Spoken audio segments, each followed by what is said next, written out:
why is it that musical artists, theatre actors, don't make it as big as the guys in the movies? They get the easy gigs. They're a bit like the golfers of the entertainment industry. Well, there's a new initiative, and it's happening at Henley Business School. It's trying to give people with an artistic bent more of a business bent. Johnny Clegg is involved. Maybe it's because he didn't get the business background he wished he'd got 20, 30, 40 years ago. How long ago did you start? Yeah, 40 years ago. Okay, let's not date you. Won't date you. You started out as an anthropologist, you're teaching at Wits University, Yeah. you find music finds you, you start performing, and before you can know which way is up, people want to hear you play. There's no time to set up a business. Sure. I started music before university, so it was really what I did is I was actually practicing anthropology as a young boy, 14. So when I went to Wits, that's where I gravitated to. And in the fourth year, I'd been doing this crossover music, which everybody thought was very weird. And on the fourth album, we had a top 40 hit in London, in England, which was unheard of. And What year is that? 1983. And I decided to give it a shot. At that time, the business model in the music industry was actually one which is essentially run by the record company and publishing companies, and then you had your agents, you had your promoters, and you had your managers. And one, as a musician, one has to work your way through and put them into the hierarchy and work out, well, this is for live, and in live you can make income from performing, from merchandising at the door, from sponsorships, people sponsor your shows, etc. And of course the record company used to put in tour support, print your posters for you. So in a way, your life was, you were a bit mollycoddled. Yeah. You know, things were kind of, there was a structure in place that you could put yourself into. Which is fine. Which but is fine. Then you're taking a percentage Yes, of a much smaller pie. percentage, and you basically become a little bit of you become a product which is passive. And in today's world, all of that, the business model has collapsed, it's crashed. People are trying to work out where's music going, where are the income streams, how are they generated. There's no more huge album sales for anybody anywhere in the world except for Taylor Swift. But for the medium and lower generating or alternative artists like myself, it's a struggle to keep and to start to work out the business and how it operates. So Henley came to me and said, we'd like to try to put together a master of business administration related to arts and entertainment, and I thought that was fantastic, because if it wasn't for Hilton Rosenthal, who was my record producer, I would never have understood anything. He took me aside. He said, listen, you're a smart boy, you've been to university, and this is how publishing works. This is how royalties are calculated. This is the point of sale. From the point of sale, contained in the record is a 6% fixed royalty on the mechanical rights. The mechanical rights is the actual physical master recording.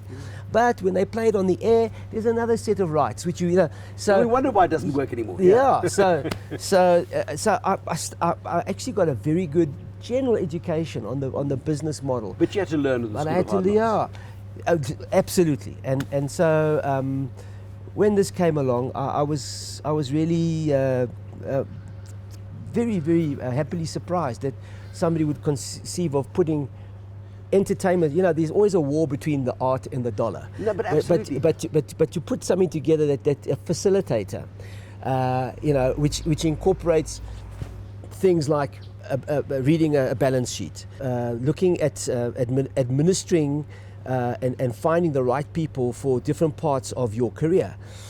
If you are, say, you're running a dance studio, or you are a choreographer, what is going to differentiate your choreography from another one in the marketplace? But it's learning business skills. Learning business skills. And if you'd had those business skills, Yes. starting out, would you still have done last year's tour of 211 gigs in 365 days or something like that? 'Cause you're still on the road. I mean, you're still working I love hard performing. as a musician. Look, work is good, and if you've got work, you're blessed. And I love touring. Obviously, the romance of airports and train stations and bus stations has long since evaporated. But for me, you know, the work that I was doing was a very special kind of experiment. So business skills wouldn't have helped me. It was anthropological. So I'm a special case. But I look at my son and the way he's been struggling to actually just get known. How do you, in this world of basically, I suppose it's like media silos. You've got to put yourself onto Facebook. You've got to put yourself on Twitter, and you got to find YouTube, and you've got to find these different platforms to try and find an audience.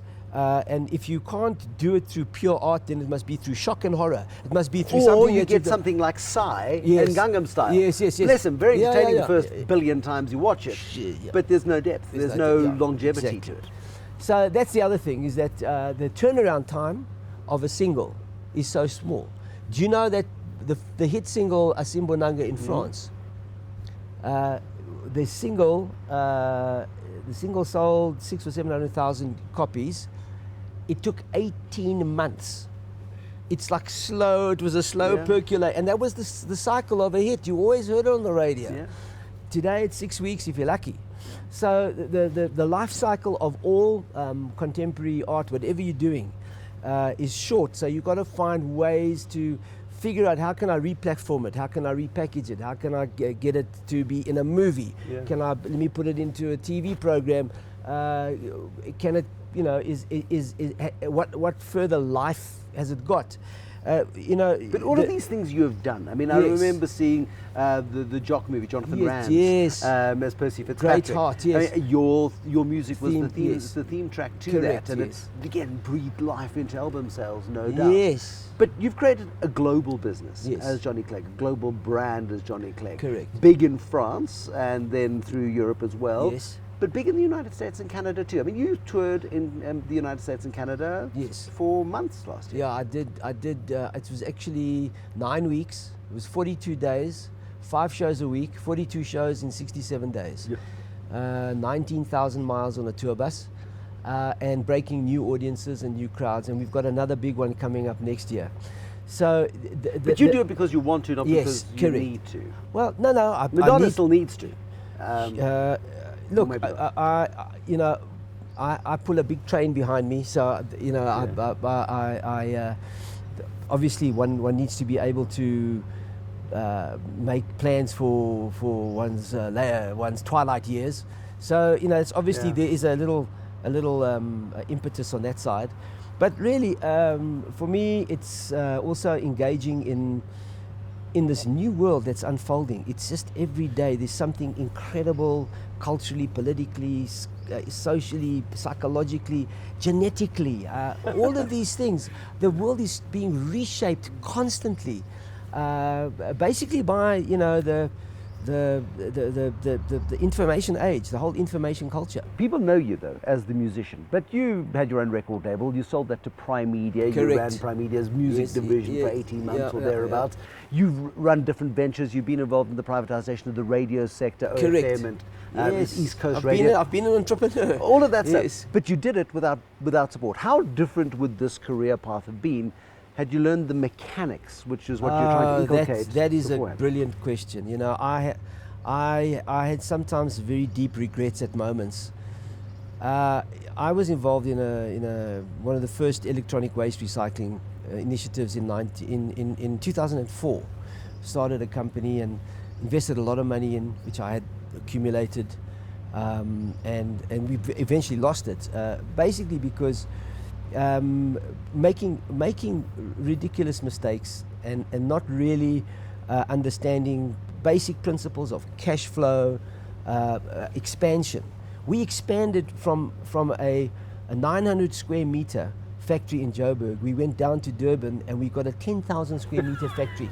Our rent changed from 39,000 Rand a month to 200,000 Rand a month. You know, and we on the promise that there would be, you know, stock coming in and the stock never arrived, and it was just a killer. It just killed us. So all of those kinds of basic business principles, which I would have been able to also, I can read a balance sheet now, but it's taken me years. Yeah. So all of that stuff, if I had done some little course at some point, it would have really helped me to understand the mechanics of how to lead a group of people. And that's also important, I mean, because your business, your touring business, is a group of what, 20, 30 people? Yeah. I mean, Well, I keep it very hard. It's background. now I've got it down. I've got a lean and mean business team. I've got my like you've done your road MBA? manager. My road manager does the sound. He does the books. He does the merch, and he does everything. I pay him well for that, but it's one person, which is one hotel room, one per diem instead of 4. Yeah. So my touring team is 13 people on the bus, finished, done deal. Everything, crew, band, road manager, driver, the lot. But it's those lessons. I mean, the Yes. world is changing more quickly than it's changed in the last 40 years for the next 40 years. Absolutely. And the pace is Completely. increasing. And without the skills, Yes. you can have great talent. Yes. And you can perform brilliantly, but you end up on the scrap heap of talent when you're no longer popular with nothing left to do. Yes. And that's the great risk, I suppose, artists face. Completely, and you have to reinvent yourself. You have to change your show. You have to be more engaging. You have to incorporate. I do a lot of talking on stage now, so I bring information because people like information. They become information addicts. The other thing is, I'm really aware, in all business, that we're living in a disruptive cycle in history, in business history. Every year, businesses are disrupted. They have to be so agile. However big you are or small you are, you have to keep your market share. You have to find a way to get a new angle. You have to hook in people. You have to use all the platforms available, and that's a different way of thinking.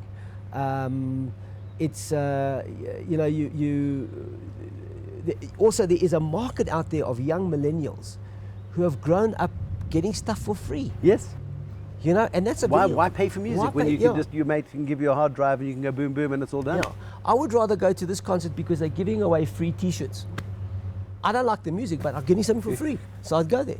You know what I mean? So it's all of those kinds of issues that suddenly, as an artist, you have to deal with. Because in the old days, Yeah. the idea was make yourself scarce, become a scarce commodity, then people will want to. So it was a completely different idea. Now you have to make yourself available. Thank you for making yourself available. Sure. We have to leave it there. Johnny Okay. Clegg, entrepreneur, well known also for singing an odd tune or two Or as two. well, globally. Johnny Clegg with the Henley Business School MBA, aimed specifically at people with more of an artistic flair. It's about creating a sustainable career for artists rather than artists getting to their late 20s or 30s, no longer being relevant, and then not having a career to follow after that. It's going to be useful. Johnny Clegg, nice to see you. Thank you Cheers, very much. thanks very much. That's it for tonight from Bruce Whitfield from the daylight of Johnny Clegg's garden. Till next time, there'll be more tonight tomorrow. Till then, bye-bye.